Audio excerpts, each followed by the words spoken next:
Good morning student. आज हम पढ़ेंगे पाठ नंबर 2 भाषा, लिपि और व्याकरण, पाठ नंबर 3। इससे पहले मैंने पाठ नंबर 1 और 2 के बारे में आपको अध्ययन करवा दिया है। आज हम पढ़ेंगे भाषा। इससे पहले मैंने आपको जो पढ़ा है उसका एक बार रिवीजन करवाता हूँ, क्या क्या आपको याद है। तो देखो, मैंने आपको लिखित भाषा, उससे पहले मौखिक भाषा के बारे में बताया। उसके बाद में मातृभाषा, जिस प्रकार अपनी माँ के द्वारा बच्चा सबसे पहली बार जिस भाषा का उच्चारण करता है उसे मातृभाषा कहते हैं। और दूसरे नंबर मैंने आपको प्रादेशिक भाषा के बारे में समझाया।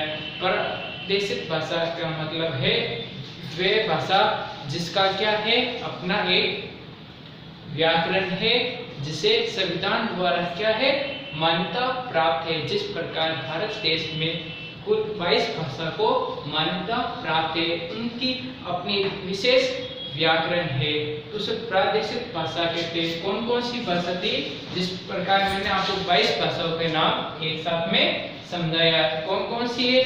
असमिया, बोली, बोडो, डोगरी, गुजराती, हिंदी, तमिल, कन्नड़, कोंकणी, मैथिली, मलयालम, संस्कृत, उर्दू। बहुत सारी मैंने भाषा के बारे में आपको लिखवा दिया, समझा दिया। और उसके बाद में आज हम पढ़ेंगे राष्ट्रीय भाषा। क्या नाम है? राष्ट्रीय भाषा। राष्ट्रभाषा किसे कहते हैं? तो ध्यान देखो, देश के अधिकांश भागों में बोली तथा समझी जाने वाली भाषा को राष्ट्रभाषा कहते हैं। अब राष्ट्रभाषा किसे कहते हैं? तो ध्यान से देखना है कि देश के अधिकांश का मतलब क्या होता है, जहां मैंने डबल अंडरलाइन कर दिया यहाँ पर। अधिकांश का मतलब अधिक से ज्यादा। जिस प्रकार भारत की जनसंख्या 121 करोड़, लेकिन 2010 के अनुसार भारत की जनसंख्या कितनी है? 121 करोड़। लेकिन 2020 आ गए तो लगभग 125 करोड़ जनसंख्या में अधिकांश मतलब 125 का लगभग 80 करोड़ लोग हिंदी बोलते हैं। तो अधिकांश भागों में क्या बोली जाती है? हिंदी। और समझी भी जाती है। जिस प्रकार बोला जाता है उस भाग में, और उस भाग में हिंदी को समझा भी जाता है। देश के अधिकांश भागों में जो बोली जाने वाली भाषा को किस नाम से जानते हैं? राष्ट्रीय भाषा।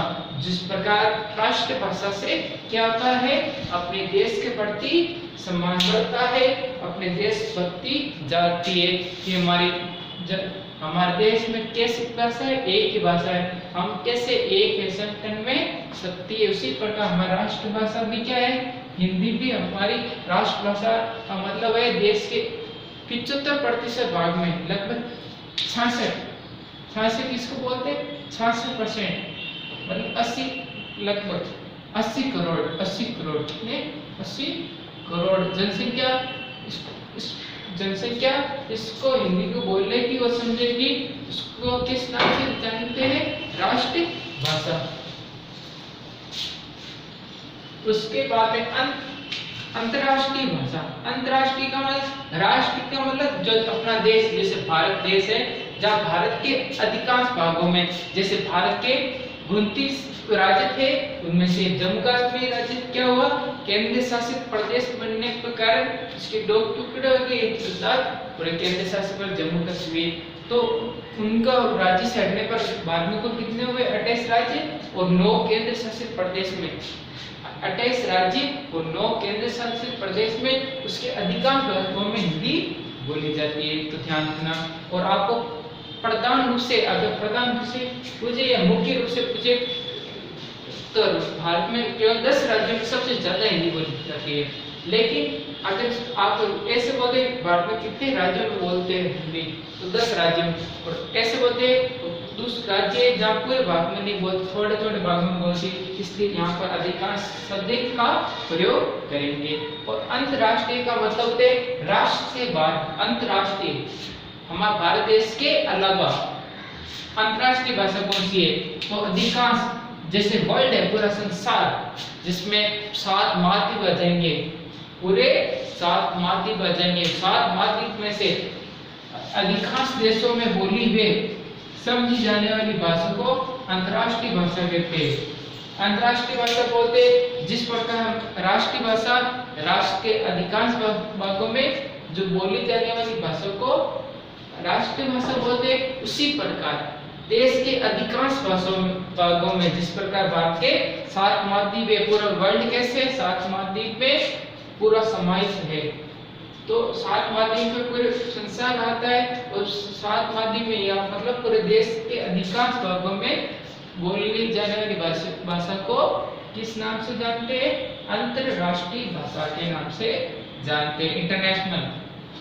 इसको नेशनल लैंग्वेज बोलते हैं, राष्ट्रभाषा को नेशनल लैंग्वेज, इसको अंतरराष्ट्रीय को इंटरनेशनल लैंग्वेज कहते हैं। अब देखो बोली, अब क्या शब्द है बोली? बोली किसको बोलते हैं? जिस प्रकार मैं बोल रहा हूँ बोली है। अब बोली की क्या डेफिनेशन होगी, क्या परिभाषा होगी? तो ध्यान से देखो, तो किसी सीमित स्थान पर, सीमित का मतलब क्या? लिमिट, क्या है? लिमिट।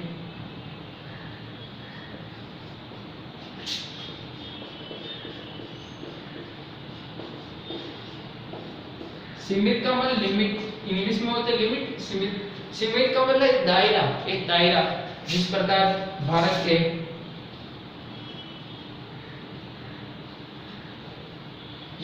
भारत है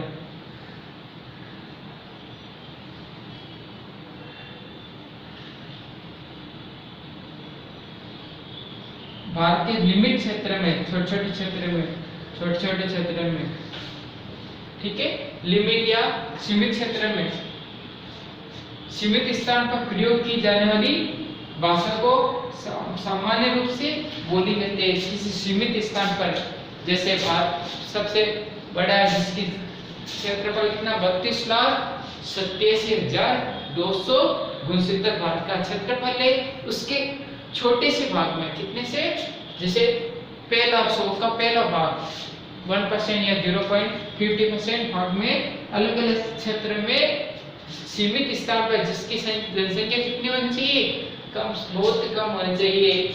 जिस प्रकार एक एरिया में छोटी सी एरिया गांव है जहां पर लोग भी कैसे होते हैं? कम है, गांव की बोली अलग है, और आगे 4-5 किलोमीटर आगे जाएंगे उसकी लैंग्वेज में क्या रहेगा? थोड़ा डिस्टेंस अंतर आ जाएगा, तो उस भाषा में क्या हो जाएगा?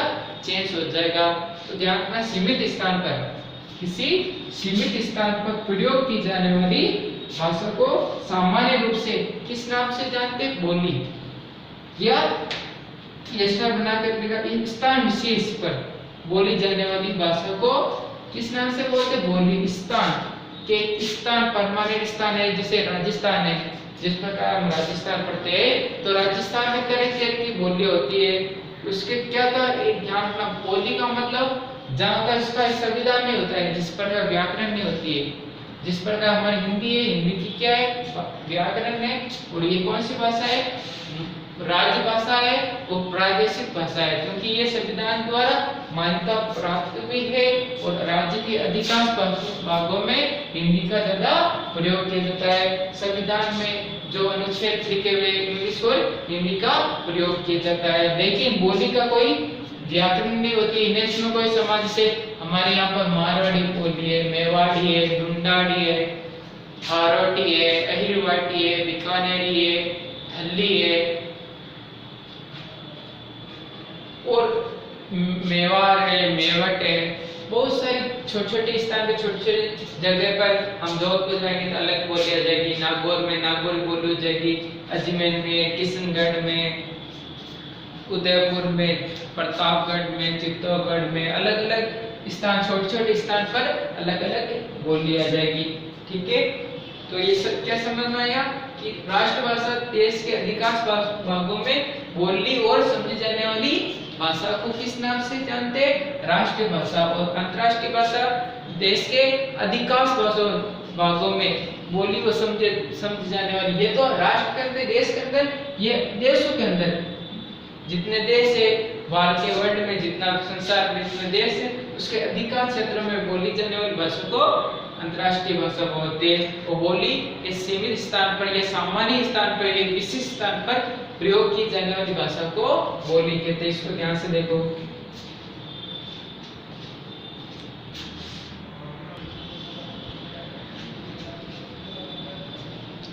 अब देखो बच्चों, लिपि। ये क्या है? लिपि। लिपि किसे कहते हैं? तो ध्यान रखो, भाषा की ध्वनियों को जिन विशेष लेखन चिन्हों के द्वारा प्रकट किया जाता है उसे लिपि कहते हैं। तो लिपि का मतलब एक विशेष चिन्ह होते हैं।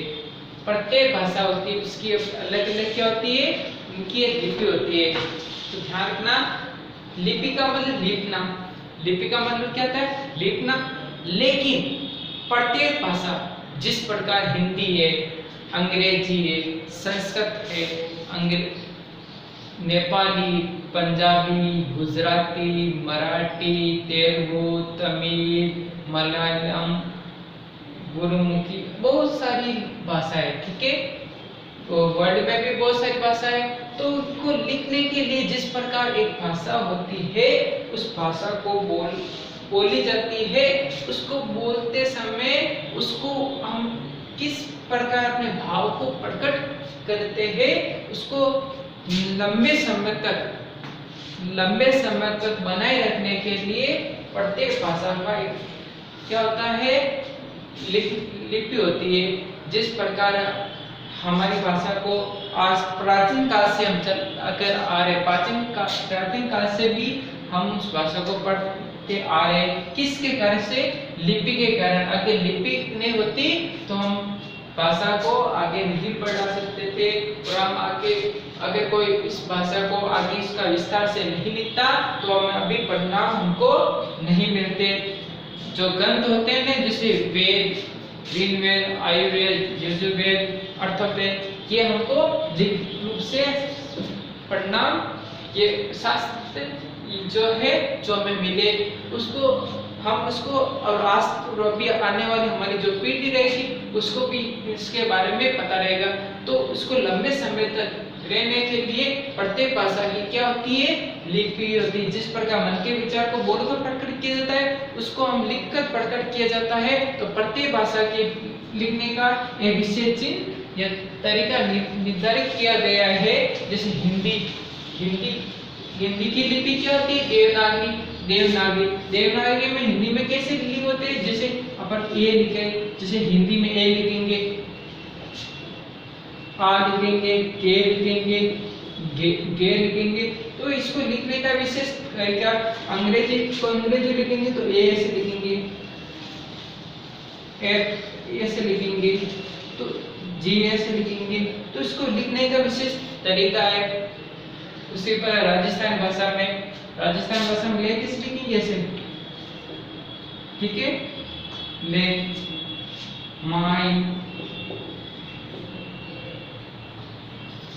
ठीक है। ये राजस्थान, अलग अलग भाषा में क्या होती है, अलग अलग लिपि होती है, उसको विशेष लिखने का एक तरीका होता है। और चिन्ह होते हैं, विशेष चिन्ह में क्या होता है, कैसे होते हैं, विशेष होते हैं, स्पेशल सिंबल होते हैं। तो समझ में आ गया। और कुछ प्रत्येक भाषा की क्या होती है, लिपि होती है। तो कुछ विशेष लिपि ध्यान रखना है, कुछ महत्वपूर्ण लिपि, कुछ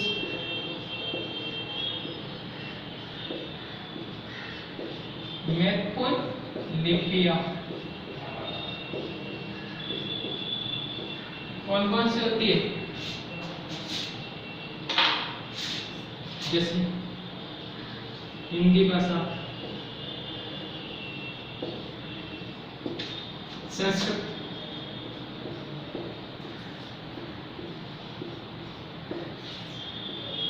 मराठी,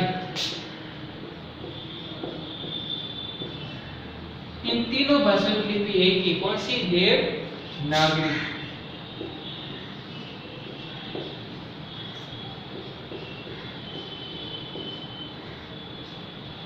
अंग्रेजी भाषा की लिपि कौन सी है?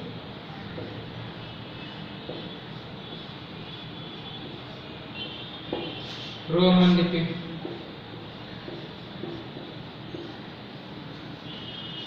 पंजाबी की भाषा कौन सी लिपि है? गुरु मुखी। गुजराती की गुजराती है।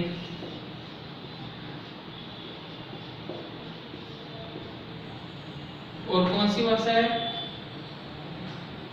कश्मीरी की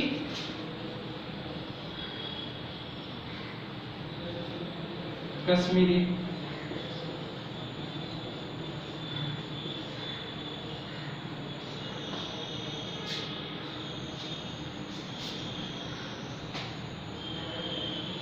और बहुत सारी भाषाएं देखो, जैसे तमिल है, तेलुगु है।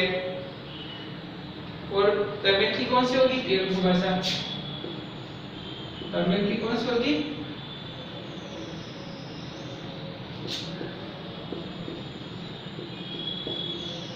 तेलुगु। ठीक है। और बहुत सारी भाषाएं, तो प्रत्येक भाषा की क्या होती है? अपनी लिपि होती है। उनको लिखने का क्या होता है? विशेष तरीका होता है। तो प्रत्येक भाषा की क्या होनी चाहिए?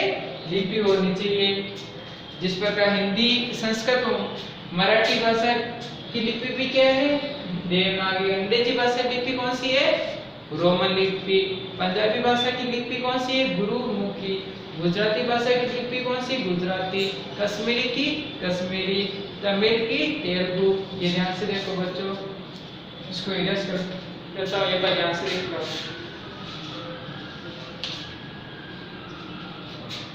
देखो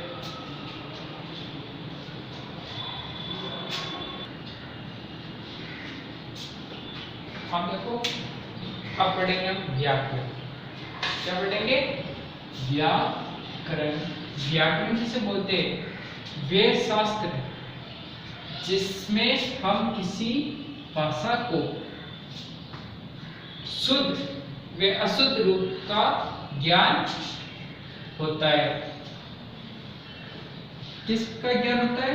शुद्ध और अशुद्ध। जिस प्रकार हम भाषा को पढ़ते, तो जब पढ़ते समय या उच्चारण करते समय जिस प्रकार हम, जैसे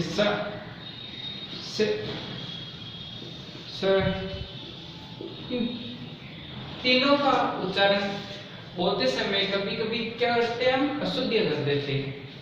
जिस प्रकार, तो देखो इसका उच्चारण कैसे होता है? चालू से होता है। इसका उच्चारण मूर्धन्य, ये मुर्दा या मसूड़ा से किया जाता है। इसका उच्चारण दंत या दांत से किया जाता है। तो कभी कभी हम उच्चारण करते समय इसको बोलते समय इसको लिख देते, इसके स्थान पे ये लिख देते। तो बोलते समय भी हम उच्चारण करते, ये बोलते समय भी क्या करते? अशुद्ध कर देते उच्चारण। और लिखते समय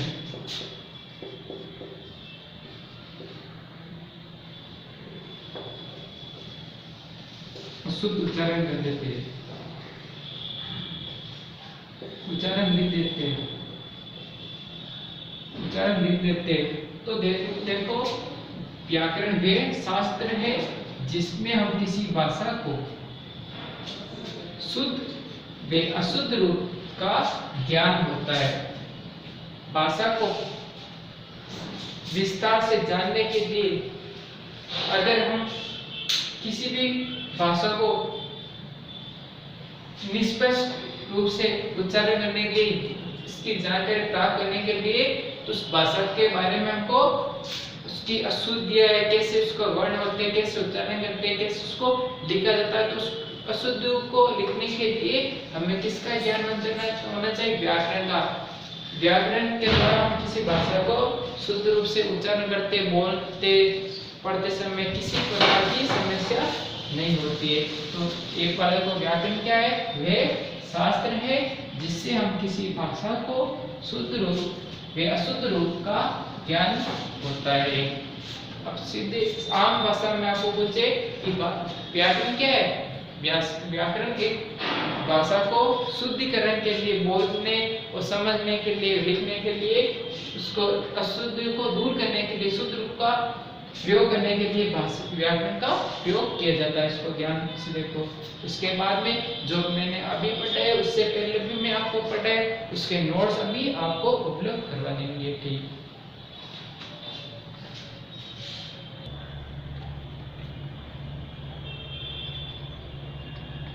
ये ध्यान से लिखना है आपको अपनी नोटबुक में। ठीक है, अगर समझ में आता है लाइक कर देना। ठीक, इसको पॉज कर या रोक कर इसको आप अच्छी तरह से लिख देना।